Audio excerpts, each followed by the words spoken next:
The threat of cybercrime sparking growing concern across the country. Welcome to Faith Nation. I'm John Jessup. And I'm Jenna Browder. No one is immune. That is the message security experts are sending as an increasing number of cyber attacks dominate headlines. High-tech warfare is here, and often the United States is the prime target. National security correspondent Caitlin Burke has more in tonight's top story. The recent wave of attacks using ransomware serve as sobering reminders. No industry is off limits, and no protection is bulletproof. There are two types of companies out there: those that know that they've been hacked and those that don't yet know, but they've all been hacked. Recent targets include a global meat producer, a key gas pipeline, hospitals, and dozens of government agencies. We're not talking about people with conscience. We're talking about criminals who want to make money illegally, or who want to do harm independent of a profit motive. In a ransomware attack, hackers gain access to a computer system and disrupt or completely lock out users until a ransom is paid. Historically, private companies pay the money quickly and quietly. For other victims, that's not always an option. Cities and government, I really don't think that we're in a position to negotiate with a ransomer or pay ransoms. That is just not something that we are really able to do, nor could we afford. Kimberly LeGroux is the Chief Information Officer for the City of New Orleans. In early 2020, she led a complete infrastructure rebuild after hackers attacked and the city refused to pay the ransom. We built those things back stronger. It did not mean that that our systems in whole were destroyed. It just meant that if we were going to really address this and tackle this problem of cybersecurity and safety, that we were going to just start with a fresh and very clean environment. As with many attacks, the hackers likely gained access through either outdated infrastructure or a user not taking appropriate precautions. Those legacy systems had their own holes, and we were constantly patching them and constantly modernizing other areas. And to have over 4,000 employees, we have every one of them as a point of vulnerability into our network. The attack on New Orleans had the capability to completely interrupt or halt government operations. Fortunately, response teams had planned for that type of disaster. You have to know where your vulnerabilities are. You have to have a consistent plan, a continuous plan to update and modernize those things. And that's what we were doing, and we have been doing for years. So every year we were devoting another part of our budget to infrastructure improvements. Those plans allowed LeGroux's team to move quickly with money from its cyber insurance policy to further update and secure systems. Still, LeGroux says the city must remain vigilant. I can't say that we won't be subject to some type of ransom attack again. That is just not feasible. Security expert Frank Gaffney has raised flags about critical infrastructure vulnerabilities for decades, specifically our power grid. He says that threat goes way beyond these ransom-style attacks. We have in our electric grid at the moment, by some estimates, as many as 200 to 300 Chinese-manufactured transformers. What could possibly go wrong, as they say? And were those to be shut down, presumably at the command of people in Beijing, the effect of that could be really catastrophic for the national security. With this recent wave of attacks, Gaffney hopes action will finally be taken to harden the grid and protect other critical infrastructure. Action he believes could ultimately save the lives of tens of millions of Americans. My persistent prayer has been that I'm wrong about these various challenges to our country, to our economy, yes, but to our security, to our people. I take no pleasure in being vindicated, and I will be particularly devastated if the warnings, mostly unheeded, about our electric grid's vulnerabilities are exploited by one or more of these enemies who understand them.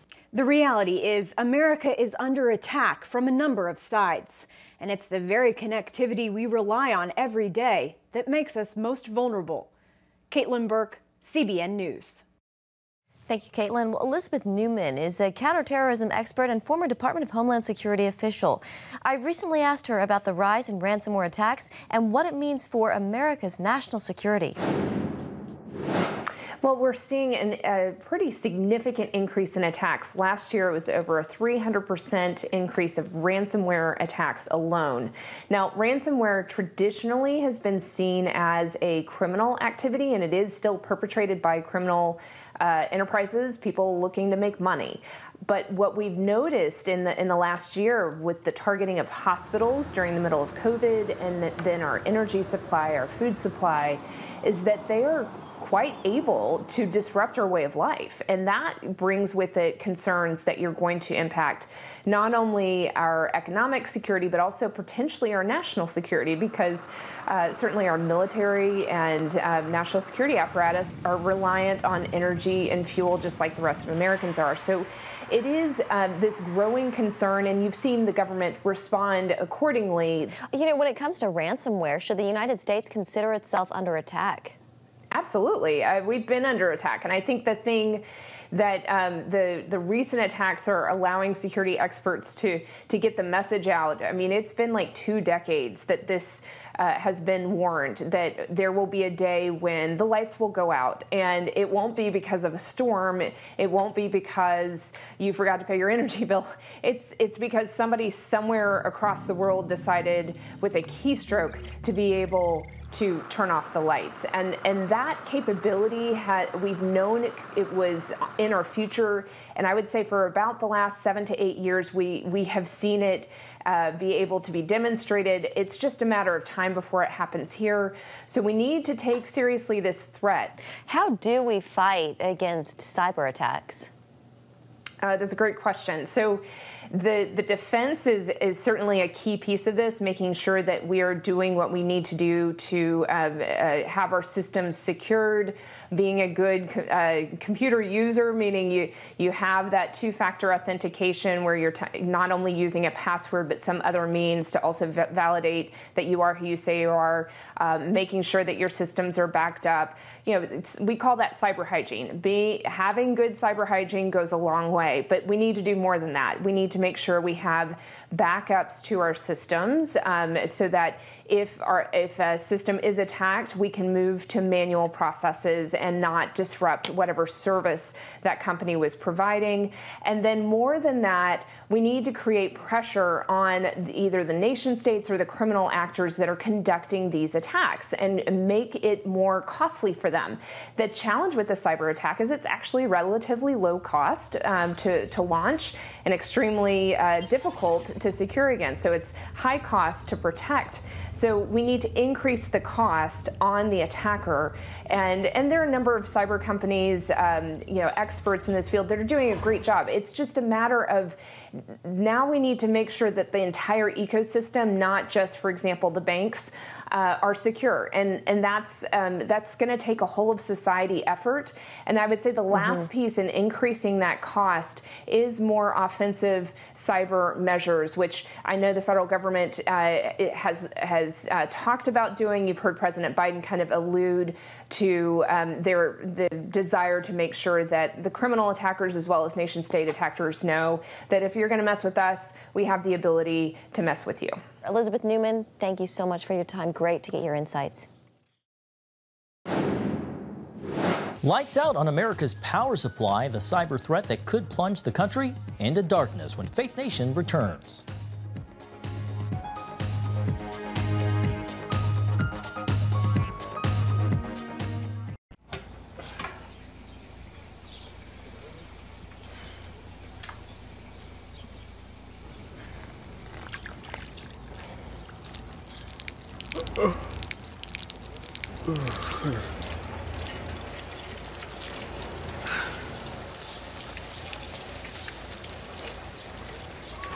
Life is better with a good night's sleep.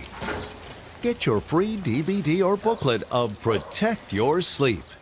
as the world watches from the outside. It's a big diplomatic tug of war here in the Middle East. Go inside the story with Jerusalem Dateline. Israeli archaeologists are talking about a discovery that could change the thinking about the Temple Mount. Join CBN Jerusalem Bureau Chief Chris Mitchell and get the biblical perspective on the events shaping the world. What starts in Israel then ends up going to other places. Watch Jerusalem Dateline Friday night at 8:30 on the CBN News Channel. Life. It's meant to be lived fully. Jesus said it. I came to give you life. Life to the fullest. Life in your family. Life in your finances. Life in your body, mind, and spirit. Life in your everyday.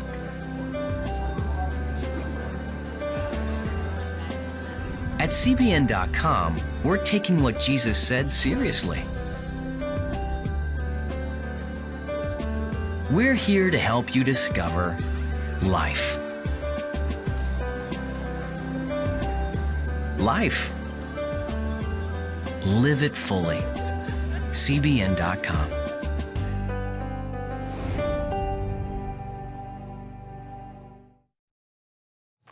Welcome back. For years, there's been concern over what happens if North Korea obtains a nuclear weapon. But in this high-tech age, Pyongyang has a weapon that could spell disaster for America's digital infrastructure, a so-called superweapon that could annihilate our electric grid. That's right, Jenna. Hackers are just keystrokes away from sending our cities into darkness and fry our nation's power supply. So what can be done to protect the homeland? CBN's George Thomas explains. From natural phenomena to cyber hacks, like the massive SolarWinds operation and recent attack to the Colonial gas pipeline, security experts warn it's clear that most businesses and key infrastructure, like power grids across this country, are woefully unprepared to meet such threats. They went after our gas and they went after our hot dogs. No one is out of bounds here. Everyone is in play. Lawmakers like Senator Bob Hall of Texas also worry that means hackers could be just a few keystrokes away from turning the lights out in cities around our country.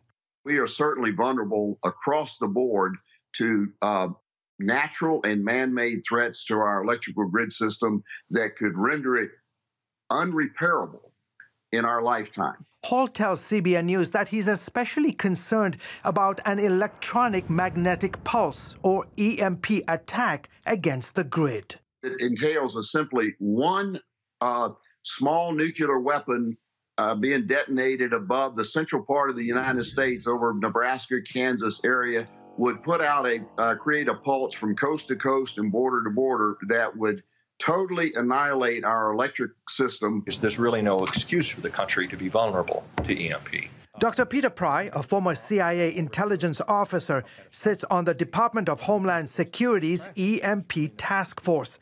He's out with a report this week concluding that North Korea is now in possession of EMP weapons so strong that no electric grid could survive from such an attack. North Korea almost certainly has developed super EMP weapons. These are nuclear weapons that are specialized to produce extraordinarily powerful electromagnetic pulse effects, and it would make it, along with Russia and China, one of the few nations in the world that has these weapons. San Antonio, Texas is now leading the nation's efforts to defend against such electromagnetic threats. In collaboration with the Air Force's Joint Base San Antonio, retired Brigadier General Guy Walsh, along with teams of researchers, scientists, and security experts, are studying grid vulnerabilities and deploying measures to protect them from getting fried. For obvious security reasons, Walsh won't divulge specifics, but says their goal is to really look across the board at training, at education, and the technologies that are going to help make the electrical grid both resilient to attack, but able to recover more quickly. Meanwhile, grid operators in some regions of the country are also heeding warnings to prepare for solar storms and sunspots blasting particles into space, called coronal mass ejections.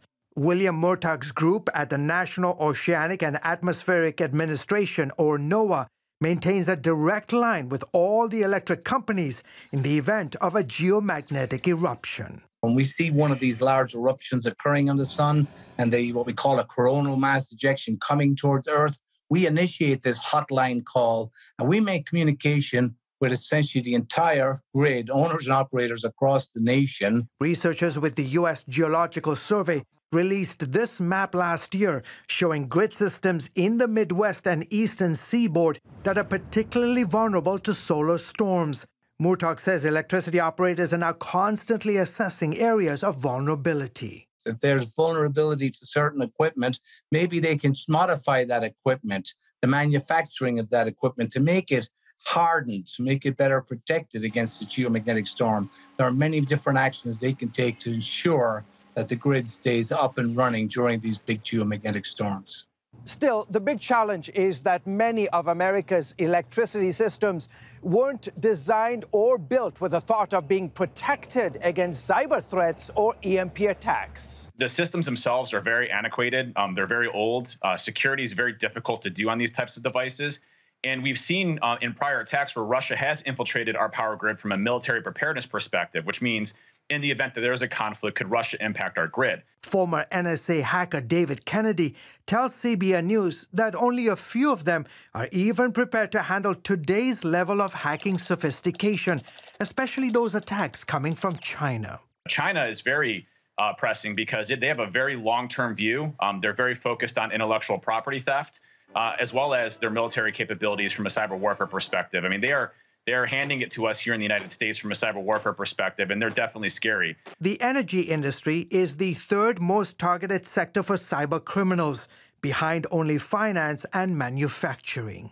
And according to the Energy Department, hackers have the capability to shut down America's power grid. There are very malign actors who are trying, even as we speak.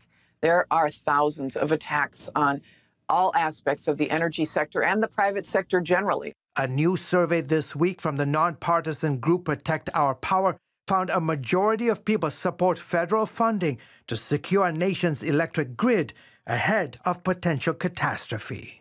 It so often is the case when we face challenges or threats on the horizon, we're better off dealing with it before it hits as opposed to after it hits. George Thomas, CBN News. A master of crime helps to catch the criminals. Meet the former con man who's helping stop high-tech crime. Next. Finding video on CBN.com just got easier. We've taken all our video, the 700 Club, news, testimonies, teachings, plus our 24/7 channels, and put them in one convenient location, CBN TV. Watch what you want, when you want. It's all simple to find, and now easier than ever to email a story to a friend. CBN TV on CBN.com. On October 1st, 1961, history was made when a tiny station began transmitting the first signals of the Christian Broadcasting Network. CBN, the Christian Broadcasting Network. And now, a new era has begun with the all-new CBN News Channel. Just moments ago, the Iron Dome intercepted an incoming rocket right on the Gaza border. And ministering in this area, spiritual warfare is definitely involved. A 24/7 news network, bringing you the news you want from a source you can trust. In Kenya, 40% of the medical services are actually provided by these Christian hospitals. Let's talk about the economy. Believers here are joining together to win people to Jesus Christ. All your favorite shows now in one place. Go to cbnnewschannel.com to find out how to get the CBN News Channel on your TV all day, every day. CBN News.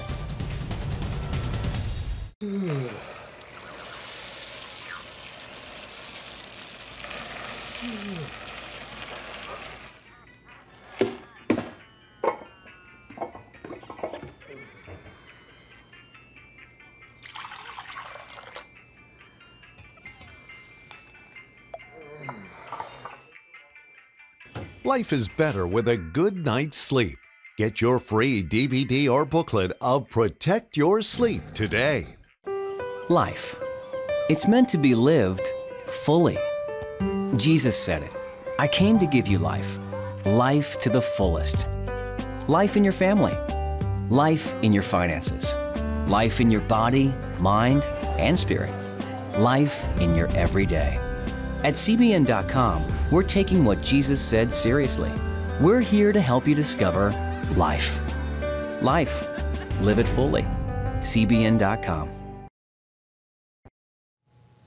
Well, welcome back. Frank Abagnale, you may have heard his name in Steven Spielberg's hit movie Catch Me If You Can, a film based on his unbelievable outlaw past. Abagnale used to be one of the world's most famous con men, and now he uses what he learned during his life of crime to help catch high-tech criminals. Mark Martin reports. I'd like to cash this check here, and I'd like to take you out for a steak dinner. Leonardo DiCaprio played former con man Frank Abagnale in the 2000 film Catch Me If You Can. I can't stop. It's my job. Tom Hanks plays the FBI agent who finally tracked down the 21-year-old Abagnale in France after a 5-year crime spree. I ran away from home when I was 16, basically because my parents were getting a divorce and a judge in family court was making me choose which parent to live with. So I chose to run away instead. He admits life on the run was by no means glamorous, regularly crying himself to sleep. I started writing checks to support myself. When money ran out, I kept writing the checks. I impersonated an airline pilot for a couple of years. I worked in a hospital as a doctor for a while. I took the bar in Louisiana and practiced law there for a while. And by the time I was 21, I'd written about $2.5 million worth of bad checks in 26 countries and 50 states. Nearly 50 years later, part of life involves being the face of AARP's Fraud Watch network. He speaks on avoiding scams and ways to protect families from crimes, including identity theft. Abagnale has served as AARP's Fraud Watch network ambassador for 4 years now. He shares his criminal past and turnaround with audiences and also talks about potential pitfalls created by criminals in today's high-tech world. Life on the other side began after the pursuing FBI agent rescued Abagnale from a federal prison in Virginia. The movie character's name is Carl Hanratty. In real life, it was Joseph Shea. He persuaded the government that he felt that I would be a great asset to the government if they took me out of prison to basically not only help educate agents to think out of the box and to look at things not as black and white, but also to do undercover work for the Bureau because I could take on these roles as different people and get enough time doing it to get enough information. After 6 years, Abagnale was free to leave the FBI. He chose to stay and has worked for the Bureau for more than 40 years. Abagnale credits those close to him for helping him turn his life around. So it was more about my wife changing my life and my family and the responsibility of family, and then learning the love of country and being surrounded by people who influence you as a young person is what really changed my life. Today, Abagnale teaches at the FBI Academy, trains agents in the field, and assists agents on cases. He's also an author, public speaker, and consultant. His website describes him as one of the world's most respected authorities on forgery, embezzlement, and secure documents. Last 20 years all been cyber-related, about breaches and cybercrimes and malware, ransomware, and those things. He says a few years ago, AARP contacted him about sharing ways to protect the elderly from fraud. A survey showed fraud as the #1 concern for the organization's more than 38 million members. The actual incidence of fraud and ID theft, fraud mostly, it's drastically underreported because someone feels vulnerable and they don't want to admit it. Having people come together makes people realize, I'm not in this alone. And one of the first steps to being able to remedy the situation is to admit that it happened. Abagnale says people should know that every scam is basically the same. At some point in that conversation, I'm going to either ask you for money or I'm going to ask you for information, Social Security number, date of birth, bank account number. Those are the red flags. He adds each scam is simple to solve by what he calls stop and verify. So if I call and say I'm the IRS and you owe back taxes and you need to pay immediately right this minute, I just hang up the phone and go to the white pages and look up the IRS, or go to the government pages and look up the IRS, call the IRS that I received this call, this is a person's name, and they're going to tell me that's a scam. Ignore the call. Abagnale says education is the most powerful weapon in fighting crime. And this former con artist has chosen to spend his life on the right side of the law, sharing that knowledge. Mark Martin, CBN News, Virginia Beach. Thank you, Mark. Coming up, how to keep you and your personal information safe in the age of cybercrime.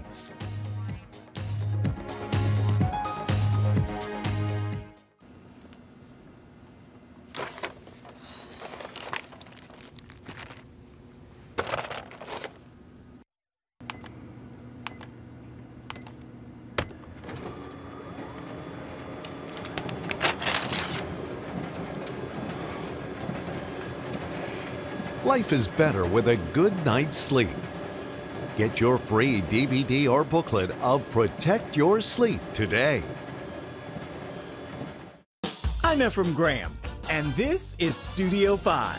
Cruise with me as I discover the good things happening in the world of music, sports, television, and movies. The fact that Ryan Coogler was going to be directing the film, I knew that something special was going to happen.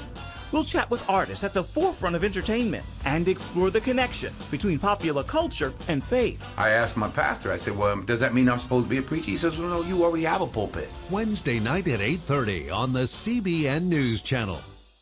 Remember for a moment what it was like to be a child.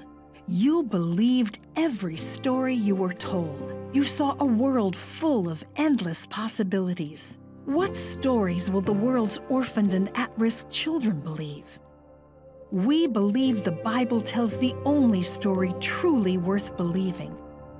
We believe that every child should have the opportunity to dream, the chance to take challenges and turn them into possibilities, the chance to stand on the promises of God, to recognize their place in the greatest story ever told. They have their whole lives ahead of them. Theirs is a world of endless possibilities. They are looking for a story to believe.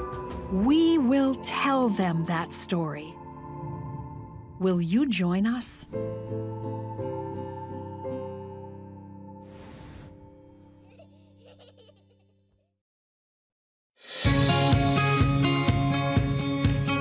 Young people, millennials, are flocking to church. It's not an exaggeration to say that we love to meet them and that we love to know their stories.